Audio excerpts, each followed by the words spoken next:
I'm easy like Sunday morning.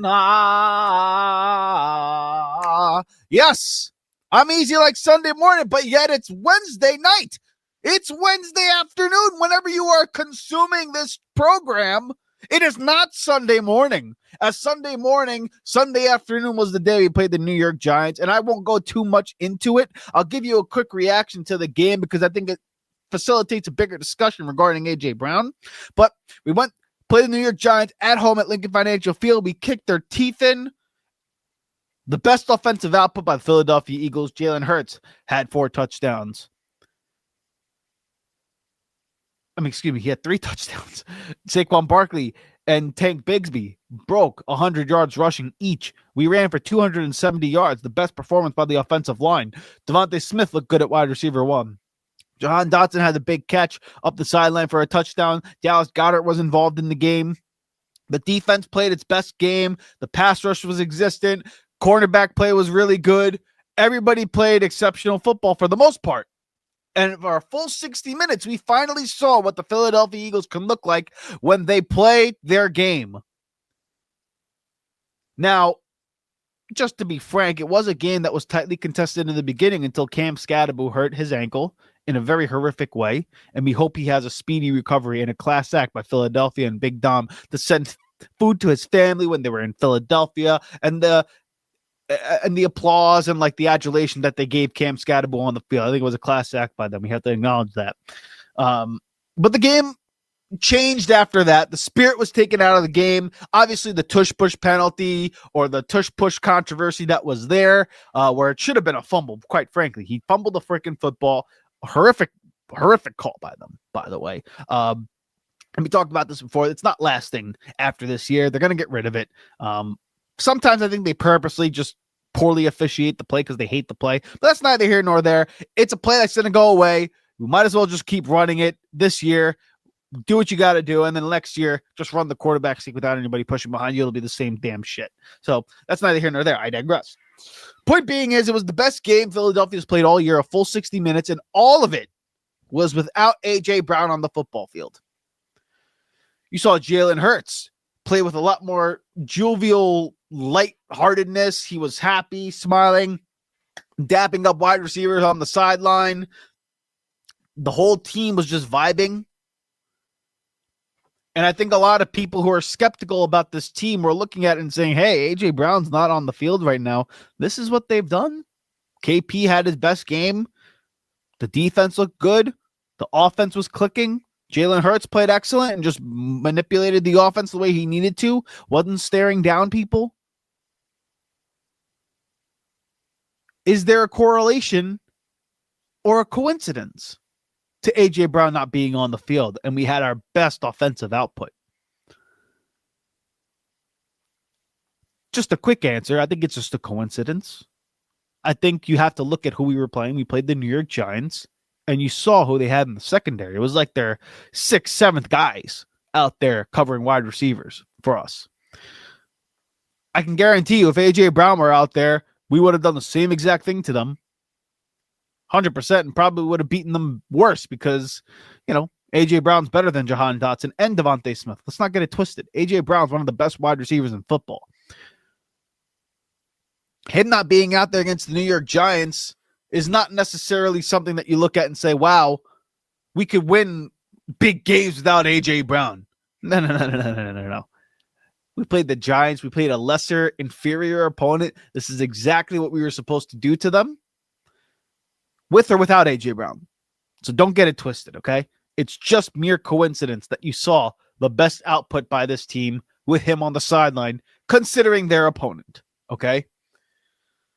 But I think what's fair to ask is, will it facilitate a bigger conversation in regards to A.J. Brown? And the conversation that I think we as fans have to have, that most people need to kind of come to grips with, is whether or not A.J. Brown and his gripe and his strife with this team right now is justified. We saw him with the tweets. We saw him with the reading on the sideline last season. We saw him with the IG post this year, him pouting, him whining, him complaining about targets not getting the ball going and stuff like that. And then we just saw recently he deleted tweets praising Jalen Hurts from just a few years ago because he kept getting retweeted about it.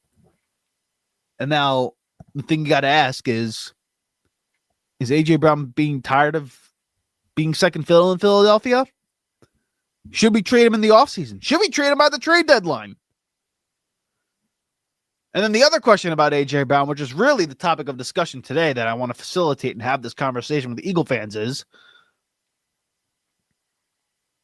for a guy like A.J. Brown, anybody in his position, not just wide receiver, but in general, is team success more important than building a legacy? That's the question we're going to talk about today. But before we do that, we introduce you to the show. This is the Riding the Bench Eagles podcast. I am your host, Asif Badi, and like you, I am a Birds fan who talks about the Birds, only the Birds, and nothing but the Philadelphia Eagles. So please do us a favor here. Help us grow this channel organically by shooting this video a thumbs up, commenting your thoughts in the comments section below, and subscribing to the channel. Also, check us out on audio platforms such as Apple Podcasts and Spotify. Leave a 5-star review because in the end, it doesn't cost you a damn thing to go ahead and subscribe. Hit that big red button. We appreciate your support on the opposite side of the camera and on the opposite side of the airwaves. Now, before I get into all of this, let me take a little bit of a sip.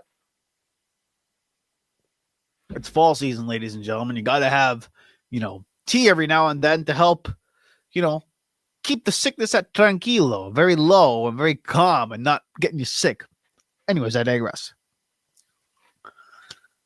A.J. Brown, is team success greater or more important to a player like him versus legacy?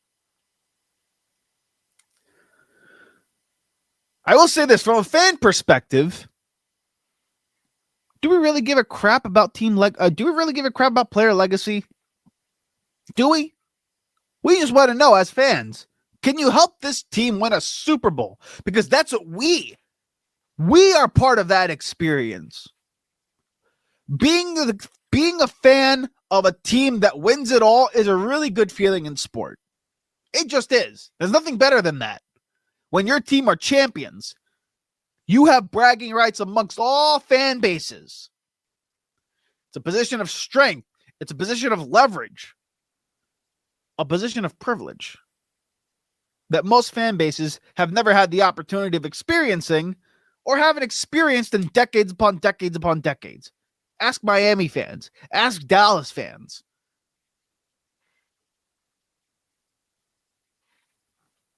But that's the fans' perspective. We look at it and we say, help us win games. Be a player out there that goes out there, does everything you need to do to win a football game for us, and we're happy. However, from a player perspective,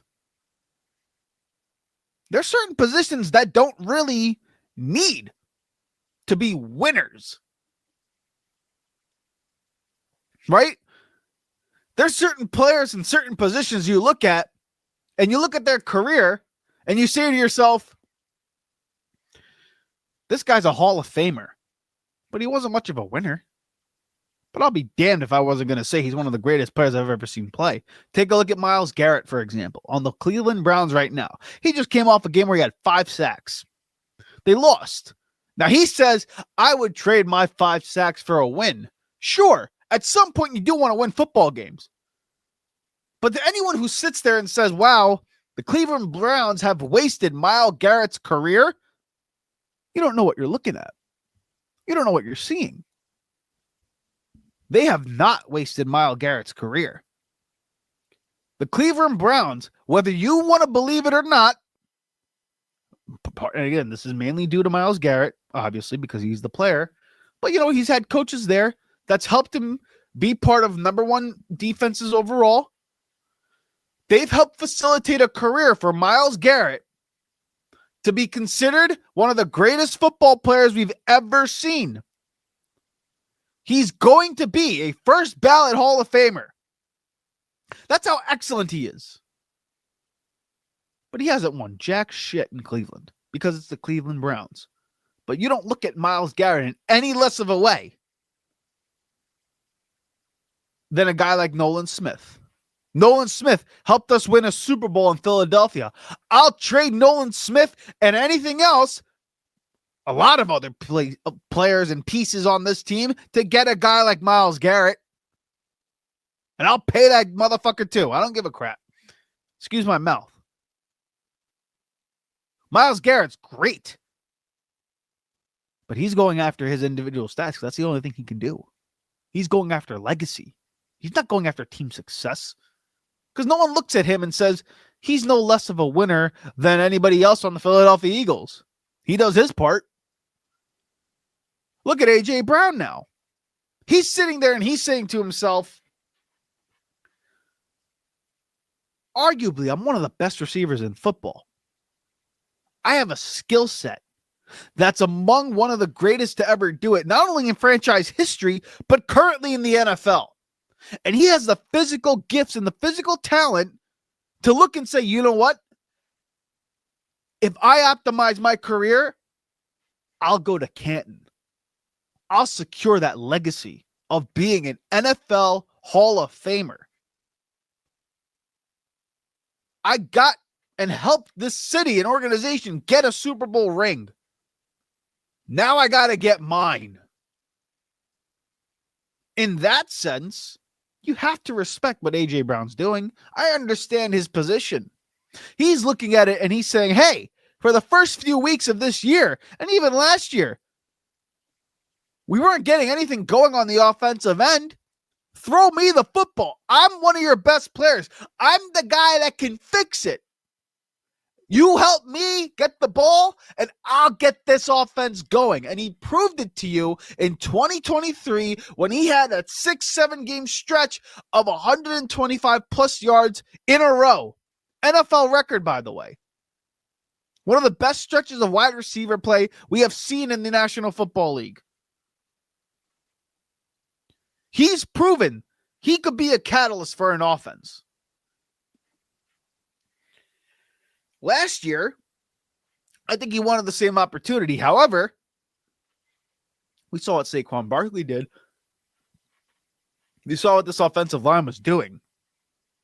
And yeah, he had moments where he was reading on the sideline. He had that moment in Carolina where he had the famous press conference quote, passing as one of the things to work on. But overall, he looked at it and he said, you know what? That dude, Saquon Barkley, that's one of the best football players I've ever seen. And everybody on that team was saying he might arguably be the most pure football player we've ever seen. We're going to ride the hot hand and let him take us to the damn Super Bowl. And that's what they ended up doing along with the number one defense. 2,500 yards from a player individually the whole year. It's one of the greatest performances, one of the greatest seasons we've ever seen. A.J. Brown's not going to complain when you're seeing that kind of performance. That's legacy. That's why. You see that and you're looking at that and you're saying, that's some Hall of Fame level type of crap. Great player. Had a great season. Ride the hot hand. However, this year, it's not quite the same. Saquon Barkley and this team is not having the same success running the football. And early on in this year, we saw inconsistencies in this offense. And A.J. Brown's looking around and he's saying, well, listen, I could fix that damn inconsistency if you just give me the damn ball. And for those of you who are going to look at it and say, hey, A.J. Brown got his targets. He was getting the ball thrown to him, 8-9 targets a game. Why is he complaining? Look at some of the route concepts that he's been running all season long. There's nothing that they're doing for him to get him open. There's nothing that they were doing in terms of concepts and designs. He runs like 4 routes. He runs a straight deep route, the 9. He runs a slant, which everybody sees coming. He runs the out, and then he runs a comeback.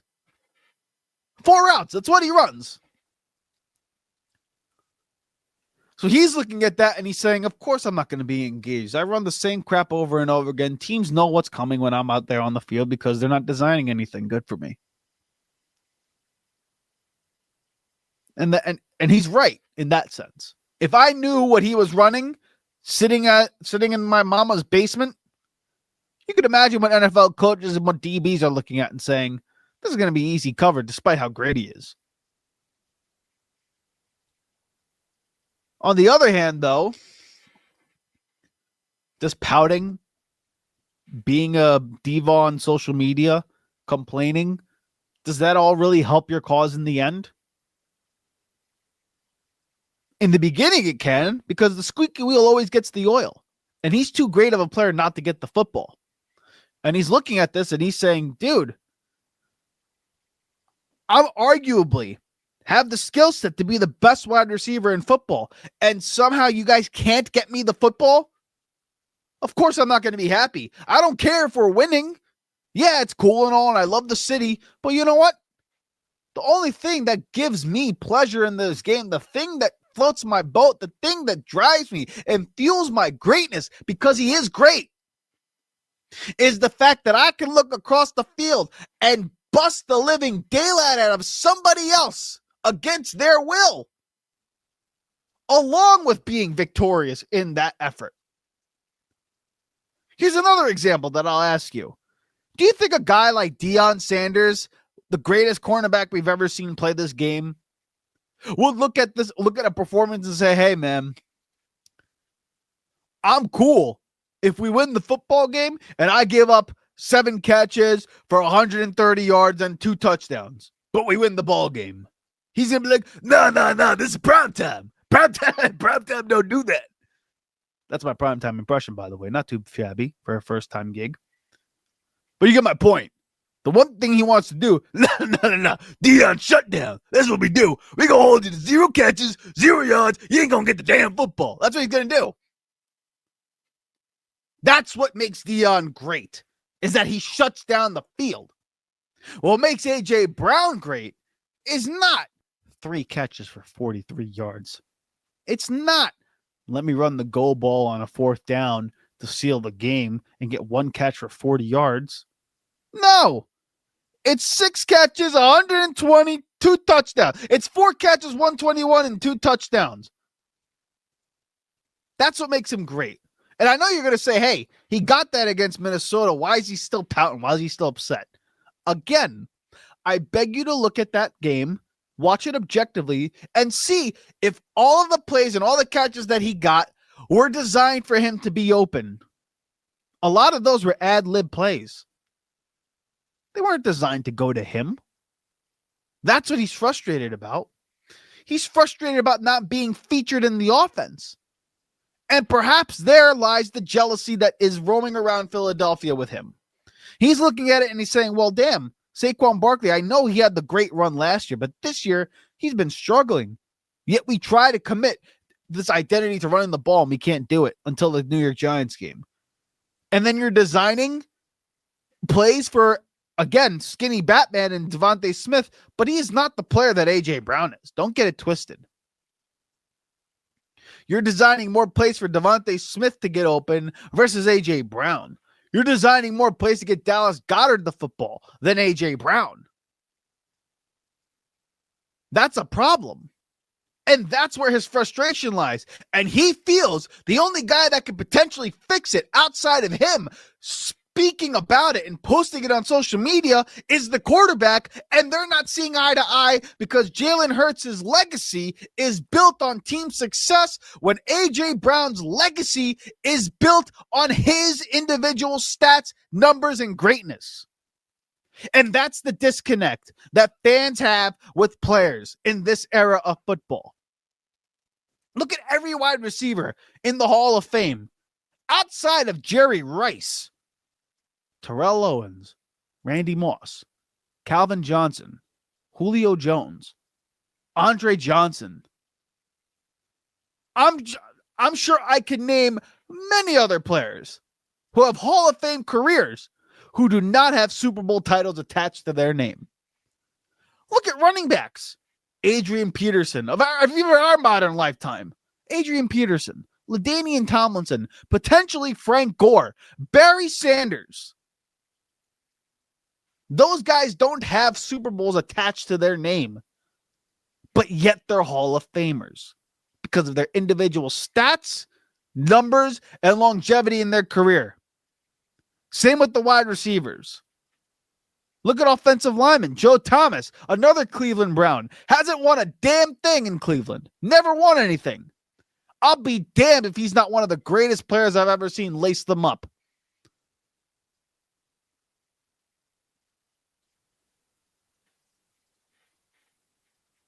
cornerback, safety, linebacker, Luke Kuechly, another player. Patrick Willis, one of the greatest linebackers I've ever seen. Didn't win a Super Bowl. But you'll be damned to say they're not one of the best linebackers you've ever seen play. They are. London Fletcher, another great player. Didn't win a Super Bowl. Guys, there are plenty of players who are individually great, and we recognize them as great. Not for the fact that they won a lot of football games, because half of those guys didn't win shit. But they're so excellent at what they've done in their career, you have to give it up. And you put them in the upper echelon of upper echelon talent in the NFL, which is the NFL Pro Football Hall of Fame, which is a more coveted and a more sacred and a more exclusive group of players versus Super Bowl champion. Keep it a buck. Teams win Super Bowls all the time. There's only what? Not even 400 players in the Hall of Fame. Of course, players are going to want to shoot for the Hall of Fame. Their incentives in their contracts are not based on Super Bowl wins. They're not based on winning football games. They're based on how many catches you get. How many touchdowns did you receive this year? How many yardage did you have this year? Those are the things that get these guys paid. Those are the things that you get judged on by NFL GMs. Those are the things that people will look at and say, this player was great, this player was not. It's not quarterback, head coach, GM, or owner. We're having the Super Bowl championship, having the team's success with you at the helm matters more than individual numbers. One of the perfect examples of this is a guy like Eli Manning, who was excellent in his own right, by the way, but the perpetual 500 quarterback. I think literally his record is 500, and he literally has like 253 touchdowns and like 250 INTs or something like that. I'm doing it off the top of my head. You could quote me if I'm wrong, okay? Like, you could check me. I don't know, but I'm just saying perpetually 500. Why do people believe he's going to be in the Hall of Fame? He was never considered the best quarterback in the league. He was never a top 5 guy. Yes, he has longevity numbers and he has stats where he's thrown for a lot of yards, 100%. And that's one of the arguments that you can make for him. But nobody would ever sit there and consider him better than a guy like Phillip Rivers. Nobody would ever consider that sitting there and saying potentially, hey, who would you rather have, Matt Ryan or Eli Manning for a year? I think it's a push. Matt Ryan won an MVP. Phillip Rivers is one of the most accurate throwers we've ever seen of the football. Would you rather have Drew Brees or Eli Manning? Of course you would have Drew Brees. He's got 1 Super Bowl, but Eli's got 2. Does that make him more of a Hall of Famer than Drew Brees? No, because you look at individual numbers and you look at stats and there's context behind it. But when you look at players like Phillip Rivers, Matt Ryan versus a guy like Eli Manning, of course you're going to say, hey, Phillip Rivers has got all these great numbers, but he doesn't have the 2 Super Bowls that Eli Manning does. And at quarterback, that's the most important. And Jalen Hurts is in that conversation where he's saying, hey, I am never going to have the individual statistics to justify myself being in the Hall of Fame. I don't have that kind of ability. He's aware of that. Everybody in Philadelphia understands that, or they should understand it. If you don't, you're delusional. But what he does have the capability of doing is being what Troy Aikman was for the Dallas Cowboys. Being the guy at the helm to orchestrate wins, to orchestrate Super Bowl championships for a program. And the more and more you stack them up, the more you say, hey, you know what? We never saw winning like this until this guy walked in the building. That's what Jalen Hurts' process is going to be like. That's why he's always focused on team success and mindset. That's why quarterbacks all do that. That's why head coaches, GMs, owners, those 4 positions are always tied together because they're judged by the same damn standard. Everybody else, running back, O-line, wide receiver, tight end, defensive lineman, DBs, linebackers, safety, all of them. None of them are judged by whether or not they have Super Bowl championships.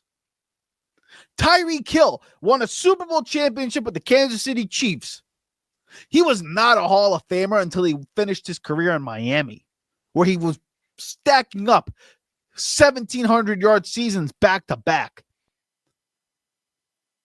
That justified his claim to potentially being a Hall of Famer.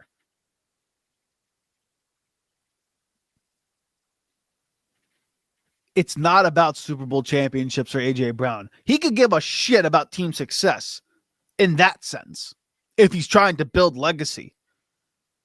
His claim to living up to the expectations that his NFL career is capable of being is to prioritize individual numbers, stats, catches, yards, and accolades. It's not for the Philadelphia Eagles to be 6-2 heading into the bye week where A.J. Brown has less than 400 yards receiving by week 9. That's not going to get it done for him. Julian Edelman is the player. You look at it and you say, well, damn, won 3 Super Bowls, was part of the Patriots back end of the dynasty, one of the greatest postseason receivers we've ever seen. Is he a Hall of Famer? No, of course not. He has no regular season numbers to back it up. He was never justified or considered one of the best receivers in football. What he was a great performer in the playoffs, and he had great moments.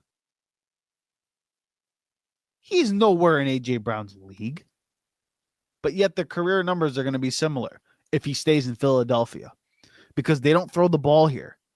Jalen Hurts is not concerned about getting A.J. Brown 1,500 yards. Now, I say all of that because this brings me to my final point here for A.J. Brown because he has a little bit of a fork in the road moment here. I can understand his pursuit of legacy over team success because that's important to him and that's important to any other wide receiver, any other skill guy outside of quarterback on a football team. Justin Jefferson would be the same way. Jamar Chase would be the same way. Myles Garrett is the same way. Anybody who has the potential to get to the Hall of Fame is going to prioritize getting their numbers. And if winning comes along with that, that's just a cherry on top of a sundae. However, A.J. Brown, you're not going to get traded this year. There's no way. The cap hit will not allow you to get traded in Philadelphia. So the thing that I would tell you is don't be petty. Understand the situation that you're in. Finish out this year at the very minimum. Because everybody on the team looks at you as a leader because you are. You're too great of a player not to be. You're also too great of a player to go to social media and be as petty as you've been over these last couple of weeks. You could point to all other distractions, all other players, all other coaches. Again, this is a lesson my mother taught me. I think it's a really good one. You could point to everything else that you believe is causing your strife. But for every time you point the finger at something else, there's 3 other fingers here that are pointing directly at you. So if I'm pointing there, my 3 fingers here are pointing at me. So the thing you have to look at and say is, what can I do better? At the end of a long road, there's a mirror. Am I maximizing my own ability within the situation that I'm in? And A.J. Brown's looking and saying, they're not doing that for me. Why should I do it for them? And I understand his point. However, you cannot control what other persons do. You can control how you react and how you are poised in the situation.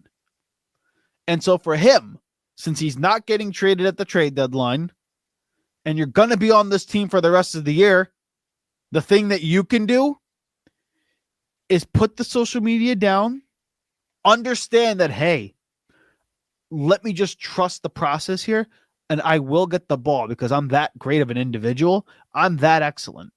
If I just buy in, at least for this second half stretch, I will get mine. A.J. Brown's too good of a player not to get his. You saw it with Devontae. He's going to get his within the offense. A.J. Brown will too if he buys in. So yeah, is team success more important than team legacy? Or excuse me, player legacy? Jeez, I keep messing up the question.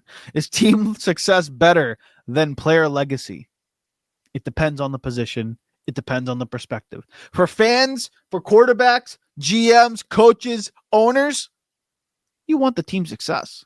That's what gets you the most money. That's what gets you the most accolades. That's what gets you the most Super Bowls. That's what gets you legacy.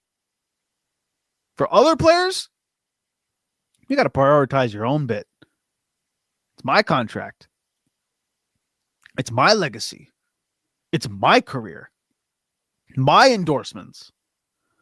Only way I get those things is by having the best stats I possibly can. If I don't have that, I don't have a damn thing. I'll be like Julian Edelman. 3 Super Bowl titles on my resume. Be known as a really great player, but never in the upper echelon like the Hall of Fame. That's what's at stake for A.J. Brown. The longer he stays in Philadelphia, the less likely he's going to be remembered as an NFL Hall of Famer. And for a guy like him who looks at his skill set and says, I know for damn sure I got the physical gifts to be a Hall of Famer. The only thing that I'm missing on my resume is numbers and stats to justify it. He's never getting it in Philly. And that's what fans have to come to the reality of. This potentially could be the last year of A.J. Brown in Philadelphia. And maybe he's forcing his hand to do so. And, I know you want to say, yeah, good riddance. Get rid of the guy. We don't need him. But don't get it twisted. A.J. Brown is a transformer. He's one of the best wide receivers in the NFL, and he's the greatest wide receiver the Philadelphia Eagles had in their franchise history. That includes Terrell Owens. He's the best wide receiver in franchise history. Don't take him for granted. Don't just ship him off for no damn reason other than the fact that he's being a puss cake. You need to appreciate what he brings, because I know the locker room does. However, the organization guys don't. Is he helping his cause? No. And that's the problem right now with A.J. Brown. The squeaky wheel always gets the oil. However, if you ignore it the first few times, you grow numb to the sound. Right now, Philadelphia, everybody's growing numb to the A.J. Brown squeaky wheel right now. So what's he going to do? Is he just going to turn the wheel faster and make a higher screeching noise? Or is he going to be like, you know what? Tranquilo. Let me keep myself calm. Let me finish this half of the year. Let's buy in. Bring the city another title. And then have that conversation in the offseason. And I think that's the right course of action. This is the fork in the road moment here for A.J. Brown. Like I mentioned before, was it a coincidence or is there a correlation to how the offense and this team performed? A.J. Brown can answer that question. And if he wants to get closer to building his legacy as opposed to prioritizing team success, I think right now his only option is to prioritize team success that ultimately leads to a left turn to ultimately buffer and accentuate his player legacy. So A.J. Brown, buy-in. Second half of the year, just lock in with us for this next half run. Because we have a chance to repeat as Super Bowl champions, and you're going to be a big reason for that. Whether we do it or not, it's going to be based on you. We can't win a Super Bowl without A.J. Brown. We can't. Don't get it twisted. He's one of the best wide receivers we've ever had in Philadelphia. And if you want to just go off and ship him off like he's nothing, Be very, very careful of what you ask for. But like I said, this is going to be the last time I say this for A.J. Brown. Brother, we love you in Philly, but you have a choice to make here. You could be a coincidence, or you could be a correlation.